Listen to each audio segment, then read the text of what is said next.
एक, हड़प्पा सभ्यता की खोज किस वर्ष हुई थी?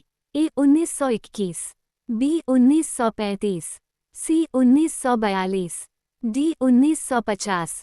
उत्तर 1921। 2. हड़प्पा सभ्यता का प्रमुख शहर कौन सा था? ए मोहनजोदड़ो, बी हड़प्पा, सी कालीबंगन, डी लोथल। उत्तर मोहनजोदड़ो। 3. हड़प्पा सभ्यता किस नदी के किनारे स्थित थी? ए गंगा, बी यमुना, सी सिंधु, डी गोदावरी। उत्तर सी सिंधु। 4. वैदिक काल में उपयोग होने वाली प्रमुख धातु कौन सी थी? ए लोहा, बी तांबा, सी कांसा, डी सोना। उत्तर बी तांबा। 5. ऋग्वेद किस भाषा में लिखा गया था? ए प्राकृत, बी संस्कृत, सी पाली, डी तमिल। उत्तर बी संस्कृत। 6. गौतम बुद्ध का जन्म कहाँ हुआ था? ए सारनाथ, बी बोधगया, सी लुम्बिनी, डी कुशीनगर। उत्तर सी लुम्बिनी। 7. महावीर का संबंध किस धर्म से था? ए बौद्ध धर्म, बी जैन धर्म, सी वैदिक धर्म, डी शैव धर्म। उत्तर बी जैन धर्म। 8. कलिंग युद्ध के बाद किस शासक ने बौद्ध धर्म अपनाया था? ए बिंदुसार, बी अशोक, सी हर्षवर्धन, डी समुद्रगुप्त। उत्तर बी अशोक। 9. हर्षवर्धन की राजधानी कहाँ थी? ए पाटलिपुत्र, बी कन्नौज, सी उज्जैन, डी तक्षशिला। उत्तर बी कन्नौज। 10. गुप्त वंश का सबसे महान शासक कौन था? ए समुद्रगुप्त, बी चंद्रगुप्त आय, सी चंद्रगुप्त दो, डी स्कंदगुप्त। उत्तर सी चंद्रगुप्त दो। 11. हड़प्पा सभ्यता का बंदरगाह नगर कौन सा था? ए लोथल, बी कालीबंगन, सी राखीगढ़ी, डी चन्हुदड़ो। उत्तर लोथल। 12. महाजनपदों की संख्या कितनी थी? ए 12, बी 16, सी 18, डी 20। उत्तर बी 16। 13. अशोक के शिलालेखों में किस लिपि का प्रयोग किया गया है? ए ब्राह्मी, बी खरोष्ठी, सी नागरी, डी देवनागरी। उत्तर ब्राह्मी। 14. चाणक्य का अन्य नाम क्या था? ए विष्णुगुप्त, बी कौटिल्य, सी और ब दोनों, डी इनमें से कोई नहीं। उत्तर सी और ब दोनों। 15. मगध के किस शासक ने पाटलिपुत्र को अपनी राजधानी बनाया? ए बिंबिसार, बी अजातशत्रु, सी अशोक, डी चंद्रगुप्त मौर्य। उत्तर बी अजातशत्रु।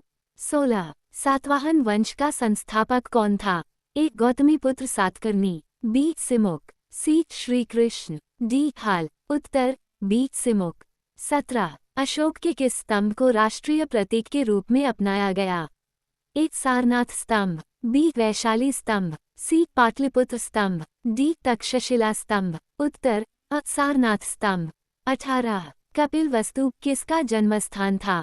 ए महावीर, बी गौतम बुद्ध, सी अशोक, डी हर्षवर्धन। उत्तर बी गौतम बुद्ध। 19. अशोक के धर्म प्रचारक किस देश में गए थे?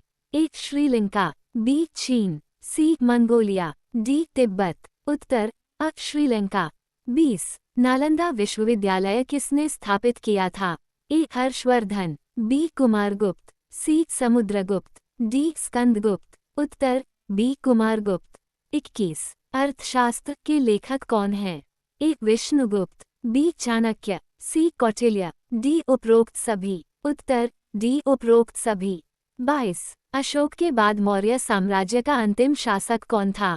ए बृहद्रथ, बी कुणाल, सी दशरथ, डी संप्रति। उत्तर बृहद्रथ। 23. महाजनपद काल में सबसे शक्तिशाली राज्य कौन था? ए मगध, बी कोसल, सी वत्स, डी अवंती। उत्तर मगध। 24. किस मौर्य शासक ने जैन धर्म अपनाया था? ए चंद्रगुप्त मौर्य, बी बिंदुसार, सी अशोक, डी दशरथ। उत्तर चंद्रगुप्त मौर्य। 25. पहला जैन तीर्थंकर कौन था? ए महावीर, बी पार्श्वनाथ, सी ऋषभदेव, डी अर्जुन। उत्तर सी ऋषभदेव। 26. चोल वंश का सबसे महान शासक कौन था? ए विजयालय, बी राजराजाय, सी कुलोत्तुंगाय, डी राजेंद्र आय। उत्तर बी राजराजाय। 27. गुप्त काल में किसने आयुर्वेद के ग्रंथ चरक संहिता की रचना की? ए सुश्रुत, बी धन्वंतरी, सी चरक, डी पाणिनि। उत्तर सी चरक। 28 चंद्रगुप्त मौर्य ने किस यूनानी शासक को हराया था? ए सिकंदर, बी सेल्यूकस, सी डेमेट्रियस, डी एंटिओकस। उत्तर बी सेल्यूकस। 29 अजंता की गुफाएं किस धर्म से संबंधित हैं? ए हिंदू धर्म, बी बौद्ध धर्म, सी जैन धर्म, डी सिख धर्म। उत्तर बी बौद्ध धर्म। 30 अशोक का संबंध किस वंश से था? ए मौर्य वंश, बी गुप्त वंश, सी चोल वंश, डी पल्लव वंश। उत्तर अ मौर्य वंश। 31 तमिल साहित्य का प्राचीनतम ग्रंथ कौन सा है? ए तिरुक्कुरल, बी सिलप्पाधिकारम, सी मणिमेखलाई, डी पतुप्पटु। उत्तर अ तिरुक्कुरल। 32 किस हड़प्पा स्थल को कब्रिस्तान R37 के नाम से जाना जाता है? ए हड़प्पा, बी मोहनजोदड़ो, सी लोथल, डी चन्हुदड़ो। उत्तर बी मोहनजोदड़ो। 33 पाणिनि ने किस विषय पर पुस्तक लिखी थी? ए चिकित्सा, बी व्याकरण, सी खगोलशास्त्र, डी ज्योतिष। उत्तर बी व्याकरण।